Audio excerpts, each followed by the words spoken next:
Good morning and welcome to the Leavitt and GBS webinar on the American Health Care Act, Round 2. Today is May 18th, 2017. My name is Lisa Klinger. I'm one of the attorneys here. Susan Grassley, the other attorney, is also on the line. And as the initial announcement told you, I believe, all attendees are in listen-only mode. So if you have a question, please type it in the box on your screen, and I'll try to check for questions every so often. I am trying to get through this in half an hour, so it might be I might hold the questions till the end. I am recording this webinar, so it should be available later for people who want to hear it. And if you do not already have a copy of today's PowerPoint, you could request it from the Leavitt or GBS advisor who invited you. I'm sure they'd like to talk with you. So let's get started with today's topic. It's the American Health Care Act, Round 2. Let's see if I can get that to work. There we go. The quick thing on the agenda, the ACA is the Affordable Care Act, and that is still the law. And sometimes I'm going to call that Obamacare, because the ACA acronyms are similar to the AHCA, the American Health Care Act, and that's what I will sometimes call Trump Care, just so that I don't get confused and say the wrong acronym or people hear it the wrong way. So keep in mind the Affordable Care Act, or Obamacare, is still the law. The AHCA, or Trump Care, has only been passed by the House, not by the Senate and not signed by the President. So even though it's not yet the law, what I'm talking about today is the version of the AHCA that was passed by the House on May 4th. So I'll talk about what does it change in the current law, and specifically looking at pre-existing conditions and essential health benefits and rates for older insureds, because I'm sure you've seen a lot about that. And then also the Trump Care provisions for extending health savings accounts, or HSA. As I mentioned, the Affordable Care Act is still the law for now. It hasn't been repealed and replaced yet. And let me talk a little about how we got to where we are. It's still the law until both houses of Congress pass the same bill and the President signs it. So we have to have the House bill, then a Senate bill, then both houses have to pass the same bill, and then the President signs it. The House bill barely passed on May 4th, 217 to 213. A big part of the reason for that is that the Freedom Caucus, the more conservative members of the Republican Party, were opposed to the initial versions that were introduced. So you may recall that back on March 23rd, there was about to be a vote, and then that was pulled at the last minute. So several amendments were made to that version of the bill in order to get enough votes. And then, but some of the more moderate Republicans were concerned about some of those amendments, and then there was a third amendment that was added. So it is a delicate balance getting anything passed. You're going to have the same kinds of issues in the Senate, plus additional issues. In the Senate, they need a bill that all the Republicans will vote for. I'm sure you've heard the process called the budget reconciliation process, where they'll only need a simple majority, 51 votes. So there could be 50 votes plus Vice President Pence could cast the tie-breaking vote. But there are only 52 Republicans in the Senate, so they can only lose 2 votes from the Republicans in order to pass some kind of health care reform act in the Senate.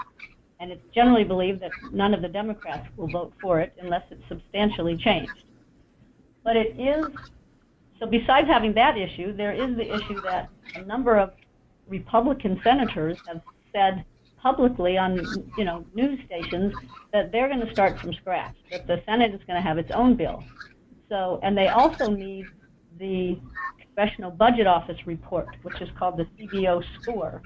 And the score tells or projects what will be the financial impacts of the bill and how many people will be uninsured or how many fewer people will be insured, and how many, what the projected premium prices will be, or what the change to premiums will be. And usually legislation is not enacted without a CBO score. But the House made changes to its bill up until the day before, the night before they voted on it, so they didn't have a CBO score. And let's see, I see I'm getting one comment that says I'm echoing and it's hard to hear me. I'm not sure, I'll turn it down a little bit. I'm not sure what else I can do on that. So let's see. I have two concerns here. Let me stop for just a sec. Our office is having some system-wide issues, and I'm concerned that the whole system might go down. So let me see if I can turn this over to Susan. And Susan, I think maybe the reason I'm getting echoing is because I don't have you on mute, and I'm not sure if I can do that. So let's see. No. Well, I guess I'm going to just take a chance on this. Susan, maybe go ahead and don't have it showing on your screen and just put yourself on mute. That might be the best thing. And I'll just take a chance on hopefully our system won't crash here. But if there's an issue, it's because our system office-wide went down. And then, I don't know, Susan, maybe you could put that back up and let me know, and I will continue talking. Okay, so back to this picture, no repeal and replace yet. Another question I'm getting is, so on the CBO score, usually legislation isn't enacted without the CBO score. So the Senate is waiting for that, which is expected soon. Another issue that comes up is what's the expected timeline in the Senate? And from a webinar I heard yesterday with Dr. Paul Keckley, and from what several others have said, that the betting line is 3 to 4 months before the Senate has a bill. So that would be, for example, August. That would be the 3 months, August to September. And if the Senate doesn't have a bill by the end of this year, chances are there's not going to be one in 2018. The Congress is also still working on, or wants to work on tax reform, not just health care reform. They're trying to do health care reform first, but they don't want to be doing this in 2018 when there's a mid-year election. So the consensus sort of is, if Senate hasn't come up with something, passed a bill in the next 3 to 4 months, and if it's not something that it looks like the House would also sign, it's probably not going to happen. And I think that whatever the president gets, he's likely to sign. But first, you've got to get something out of the Senate, and then the House also has to agree to that. The other thing is, and I've mentioned several of these things, but perhaps you've noticed that Congress is a little busy lately with several other matters, like Trump and Russia, and President Trump firing the FBI director, Comey, and so it's sort of pulling them away from health care reform.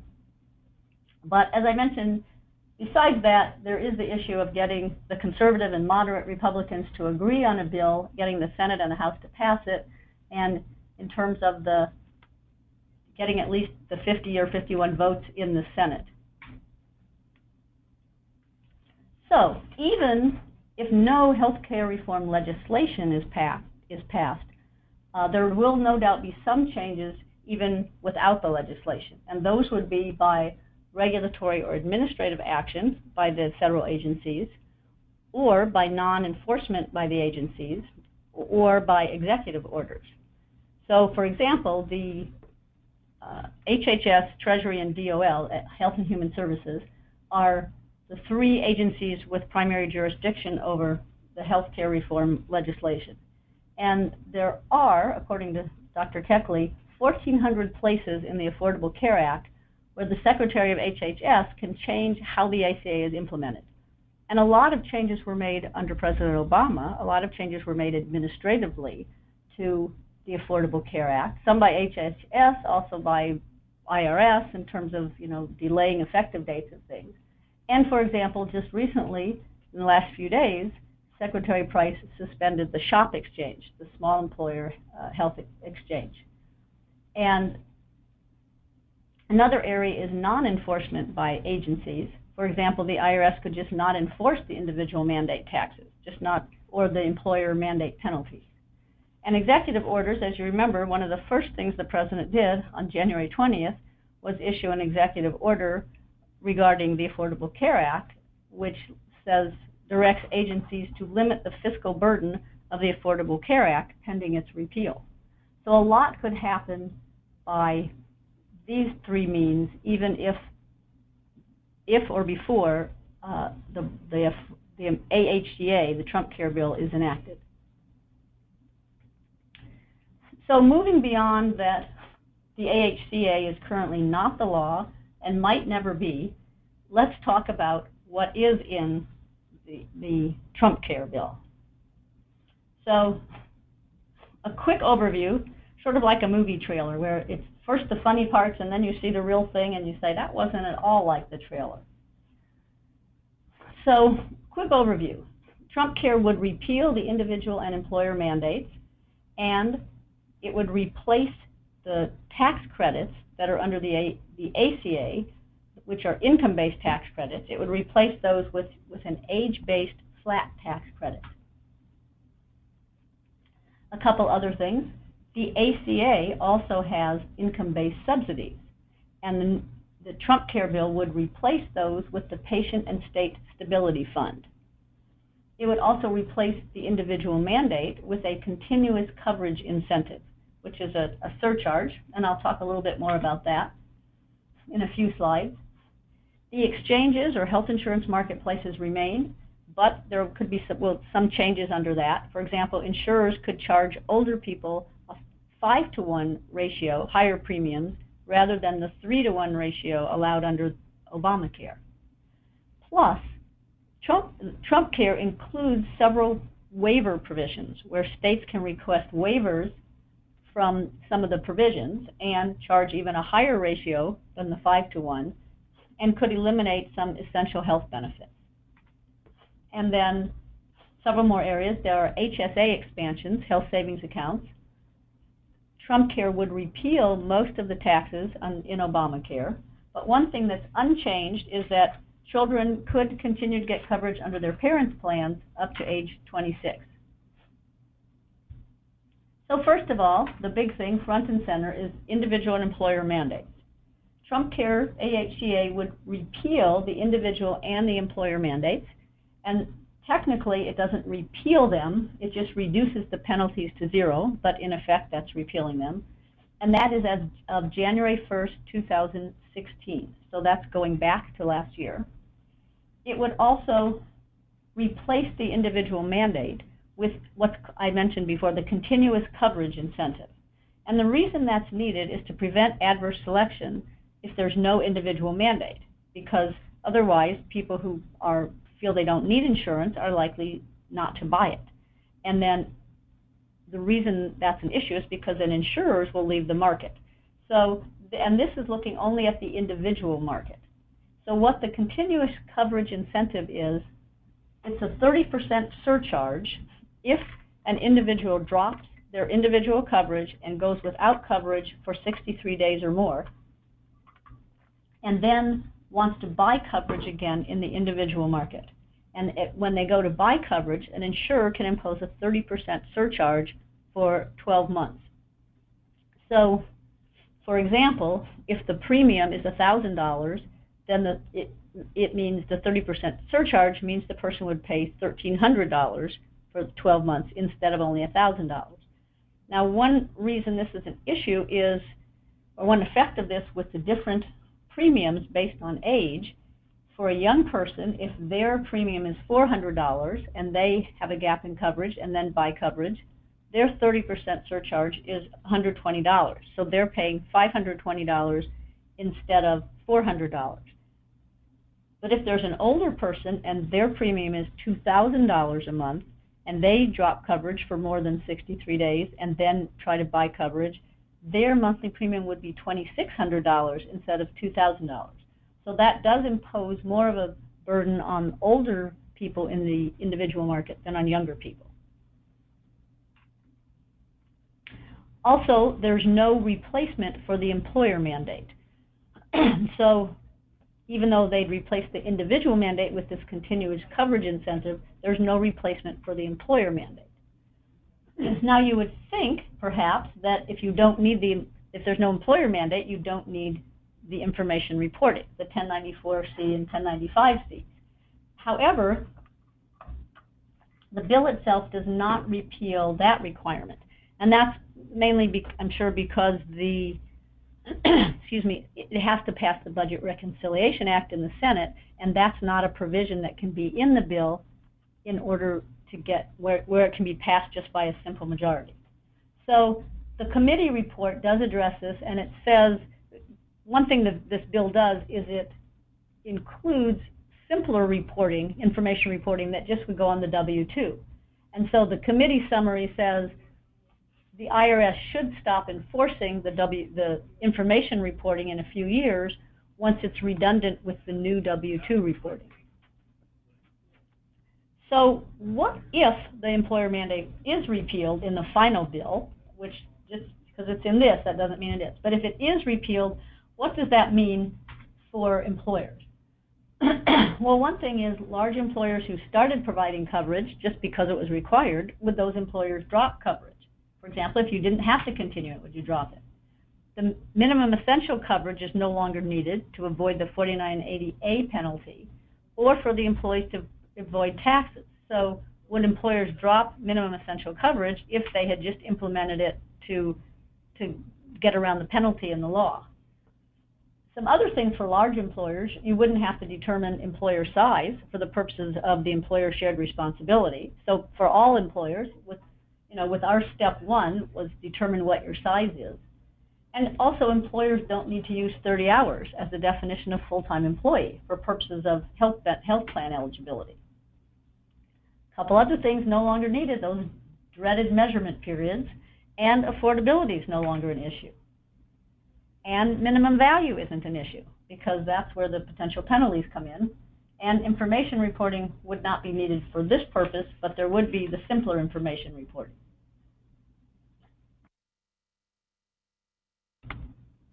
So another thing that TrumpCare does is it replaces the Obamacare tax credits with a new tax credit.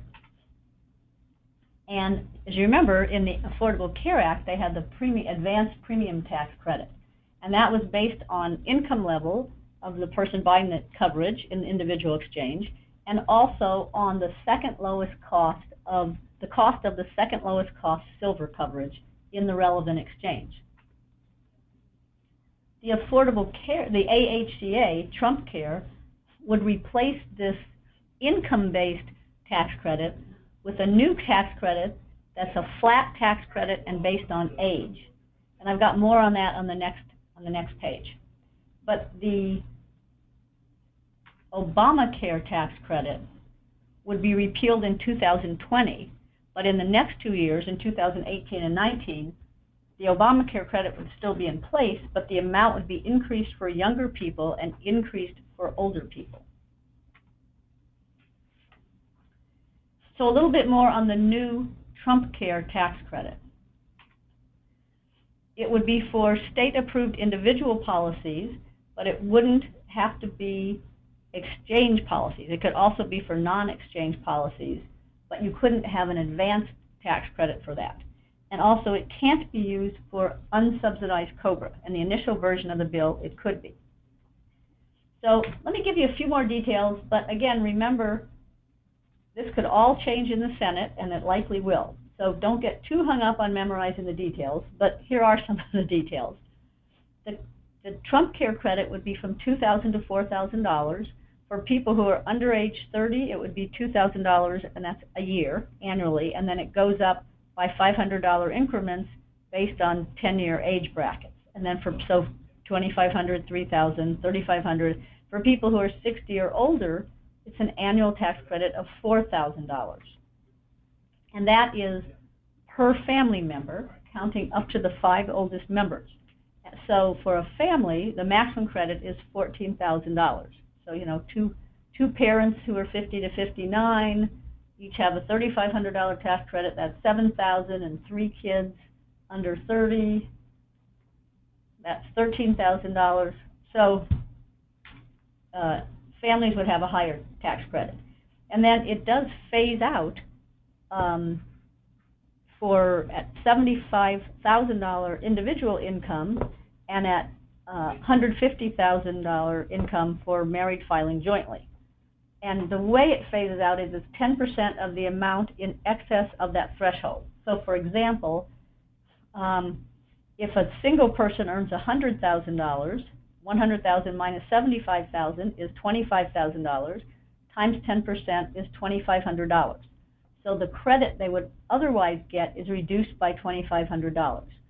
So if the person is 60, their credit would have been $4,000 minus $2,500 is $1,500. But for people who are under age 39, their credit would be zero because it would have been less than $2,500 in the first place, and that's if they earn at least $100,000, or if they earned $100,000 in my example. Let me see, I've gotten a few questions. Will Trump Care remove all or some of the essential benefits in Obamacare? Yes, it will. I'll get to those in just a few more slides. And so you say individual policies. Does this have any effect on individuals on company-based coverage? No, the things I've talked about just in the last few slides that were for individual policies will not apply for group health policies. Some of the other things coming up will. But again, this is just the individual policies, the tax credits, and the subsidies. Those were things that were just under the individual policies under Obamacare. Also, the Obamacare subsidies, other than the advanced premium tax credit, were the lower deductibles and co-pays for people, lower income people. And the Trump Care that was passed by the House, again, it's not currently up to law, but what it would establish is a new patient and state stability fund. And that's to help states lower the costs for people who previously qualified for the ACA subsidies. And this originally was $100 billion, and then there were several amendments that were made, and they added $15 billion for maternity and mental health, substance use disorder, plus $15 billion for what they call the federal invisible high-risk pool, if a state wants to implement that, and another $8 billion for people with pre-existing conditions coverage, with pre-existing conditions and who had a gap in coverage of at least 63 days. So the fund is up to $138 billion, and states can use this money, or their share of it. There's a formula under which they, it determines what each state's share of the money is, and that would be used to lower patient costs and to stabilize insurance markets. So the continuous coverage and the pre-existing conditions. Let me talk just a little bit about this, because this, and again, this is still, we're still talking about the individual market, not really employer marketplace or employer group health plans, although if part of this passed and the others didn't, I mean, if there were still an employer mandate and it depended on the employer penalty was somehow based on what kind of subsidy an employee got if they didn't have employer coverage, then some of this could also come into play for employer plans. So, as I mentioned, in place of the individual mandate, there would be this continuous coverage incentive, where if someone had a gap in coverage of 63 days or more, the insurer could impose a 30% surcharge. One of the waivers, the MacArthur Amendment, allows states to request a waiver, and instead of that 30% surcharge, the state would allow insurers to set premiums based on health status if somebody had a gap in coverage of 63 days or more than 63 days, and also if the state established a high-risk pool or some other mechanism to help provide coverage for people with pre-existing conditions. So this is the provision that basically Obamacare kind of had an ironclad prohibition on pre-existing conditions limits, and Trump Care says states can request a waiver from that. So the high-risk pool would be a separate pool that people with high-risk, people that the carriers would otherwise decline, go into the high-risk pool. The invisible risk-sharing plan is people who are high-risk people would go into the same plans and policies as everyone else. There wouldn't be a separate high-risk pool. And then insurers would identify the high-risk people when they enroll, and the federal government would provide some federal reinsurance. And the carriers would pay over 90% of the premiums for those high-risk people to the federal government or to this program, and then that money, the federal money, would be used to pay for the claims for the high-risk people above a certain threshold. And it doesn't really specify what the threshold would be. And then the states could also do other things like pay money directly to insurers or to providers, or to pay money to people with pre-existing conditions to help them, to subsidize their premiums or their deductibles. So they could use that money. It wouldn't have to be a high-risk pool. It could be these other mechanisms. But what's at issue, in anything you've been reading, is the amount of money in the high-risk pools or the amount of money available to fund it. So that's really the issue on the pre-existing conditions. The Trump Care doesn't only allows states or insurers to get around the pre-existing conditions limitation if somebody has a gap in coverage of at least 63 days. And it's certainly possible that somebody would drop coverage and then they would buy coverage again and not have any pre-existing conditions, that maybe they just got married and said, oh, I need to buy coverage, or they had a kid.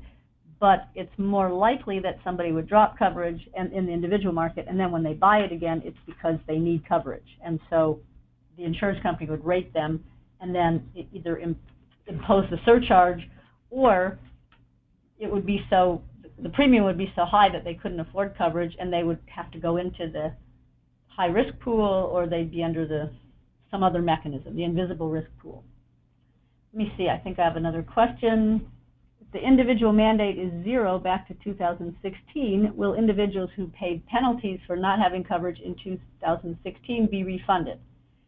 The answer is probably yes on that they should be. I don't know that for sure. But yes, that's how it should work. So, sorry, let me get moving here. Again, with the pre-existing conditions, the funding is the issue that people feel that the critics have said $138 billion is way too little. It's about $192 billion short. The exchanges and marketplaces, as I said, they remain, but there are some changes.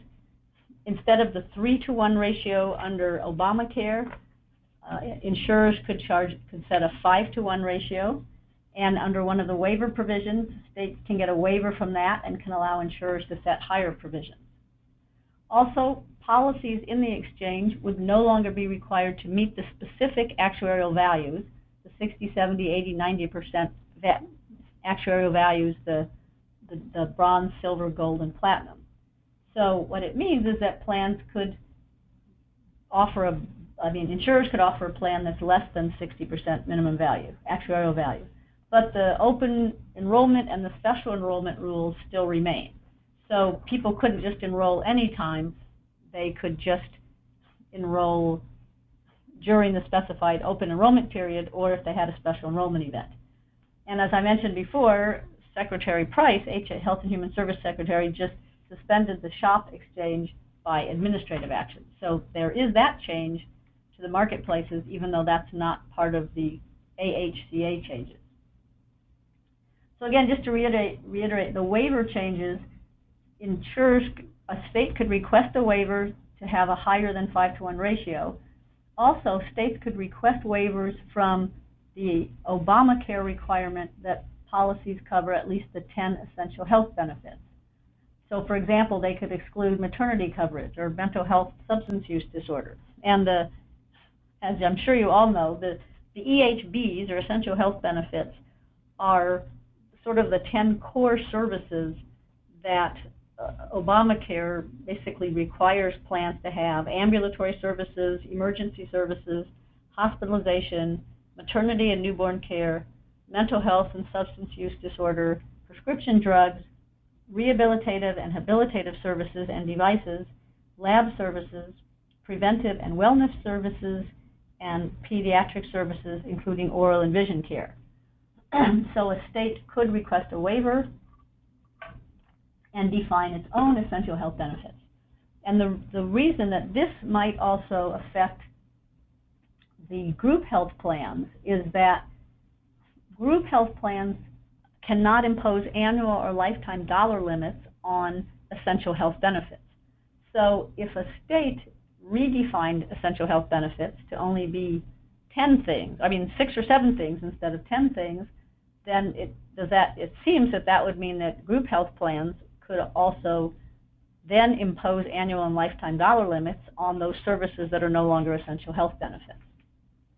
And second, there are cost-sharing limits on essential health benefits. So if a state redefined essential health benefits to only include 6 or 7 things, then that seems like it would mean that group health plans could also eliminate cost-sharing limits on the non-essential health benefits. So there wouldn't be limits on those things.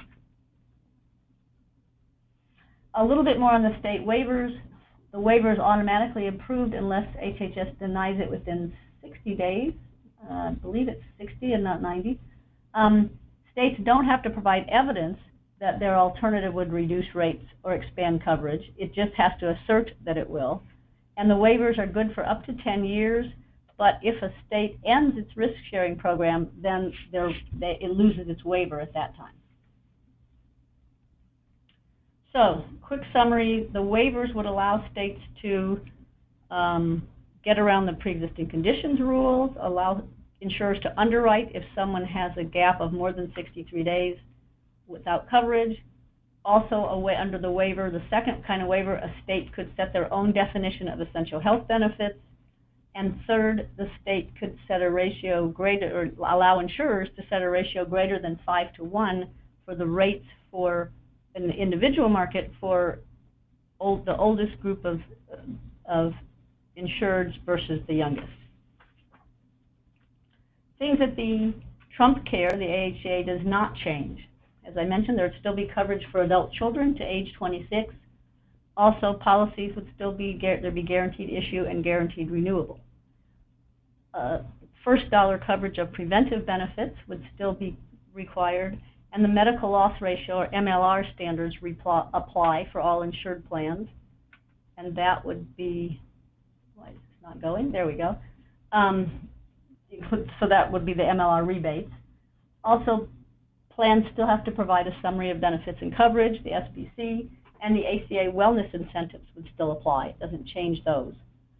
Also, what would apply, the non-discrimination rules. These are the rules based on race, nationality, disability, age, and gender. It's not the rules, or the rules on non-discrimination for highly compensated employees. Currently those apply under 105H to self-insured plans. Obamacare would extend that to insured plans as well. That's also not changed, but those are also not being enforced even today, 7 years later. So that would be in there also. And as I mentioned, in the exchange, the open enrollment periods and the special enrollment periods, that doesn't change. And there's also the independent and external review by group health plans. That's required under ERISA, and then the Affordable Care Act also added some requirements. And last but not least, the PCORI fee is still due by July 31st. That's something that's not repealed, one of the taxes that's not repealed.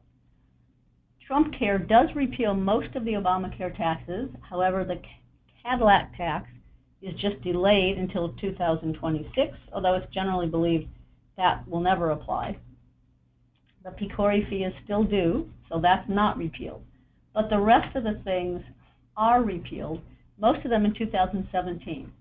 The health insurance tax, but that's the tax on insurers, currently suspended. It's often called a tax on over-the-counter medications. It's just there's no pre-tax payment for it, but that would be allowed under health savings accounts and health FSAs. The small business tax credit goes away in 2020. There's an increase in the income threshold for the medical expense deduction, and that's on the Form 1040. It used to be 7.5%. Obamacare increased it to 10%. Now it's going to be 5.8%, and that would be effective in 2017. Also, there's a Medicare tax increase for hospital insurance for high-income earners above $200,000 for an individual or $250,000 for married filing jointly. There's an additional 0.9% Medicare tax, and that is going to be in place until 2023. So it is repealed, but there's a long delayed date on that. There's currently a net investment tax of 3.8%, and again, just for high-income earners. That would be repealed in 2017. There's a medical device tax, which is currently suspended in 2016 and 17, and that would be repealed. There's an annual fee on certain brand pharmaceutical manufacturers, and then the tanning tax would be repealed, and that would be repealed July 1st, 2017. Some Medicaid changes. A lot of the expansion under the Obamacare was that lower income people were eligible for Medicaid. There was an expanded group of people who were eligible. So, and this Trump Care converts the federal funding for Medicare to a per capita allotment, and it uses 2016 as the base year. So it's looking at how many people are covered in 2016, and that determines the amount that's available to the states. And then states can also opt for block grants instead of the per capita amount. There's no federal Medicaid funding for Planned Parenthood. Medicaid expansion, as you no doubt know, was part of Obamacare. The U.S. Supreme Court said it couldn't be required, and this just confirms that and says it's a state option. So it's not just by the Supreme Court case; it's also as under the law that it would be an option. And then it also allows states to impose a work requirement on able-bodied people who are eligible for Medicaid. So not on the disabled or the elderly or pregnant or people with children under 6, but for able-bodied people, it require them to work. There's also, under Obamacare, an enhanced match for Medicaid expansion. The federal government will pay a higher percentage, almost 100%, and that is repealed under Trump Care, except for people who are enrolled as of the end of 2019. And it does provide $10 billion over 5 years, 2018 to 22, for non-expansion states for safety net funding. And last but not least, it does, Trump Care makes several changes that will expand the use of health savings accounts, or HSA. The main one is it increases the, actually the HSA contribution, not the high deductible health plans. And it would equal the out-of-pocket limit that's in the high deductible health plan. So now for an individual, their HSA contribution, maximum contribution is $3,400. It would be $6,650 in 2018 because that will be the high deductible health plan maximum out-of-pocket limit for an individual. For someone with family coverage, it's now $6,750, and that would be $13,300 next year. So quite an increase. For spouses, it allows both spouses to make a catch-up contribution if they're at least 55 to the same HSA.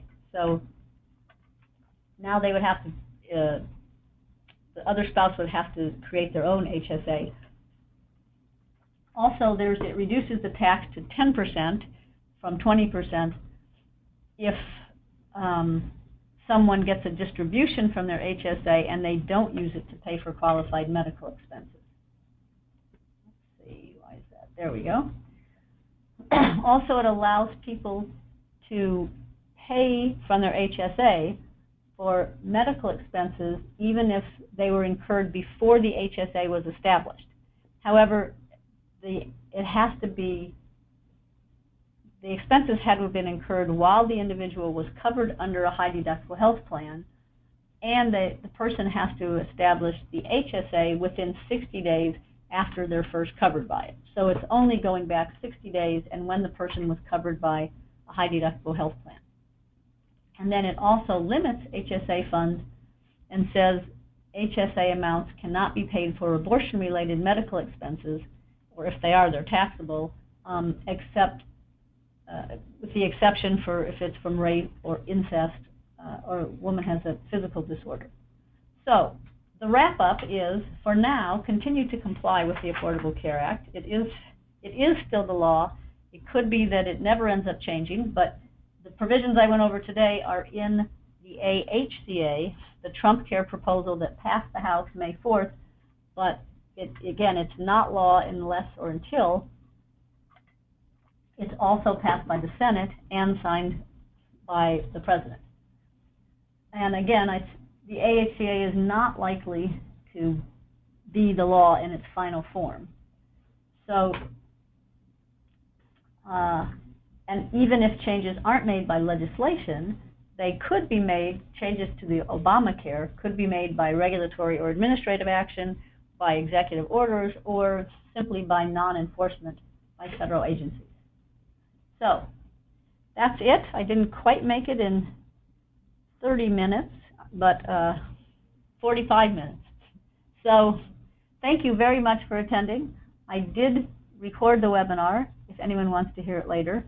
And it doesn't look like there are any additional questions. If you do have additional questions, feel free to call or email me or call your Leavitt or GBS advisor. And again, if you don't have a copy of the PowerPoint and you'd like a copy, please contact your Leavitt or GBS advisor. They'll be glad to send you one. So thank you very much, and I will be shutting this down. Thank you.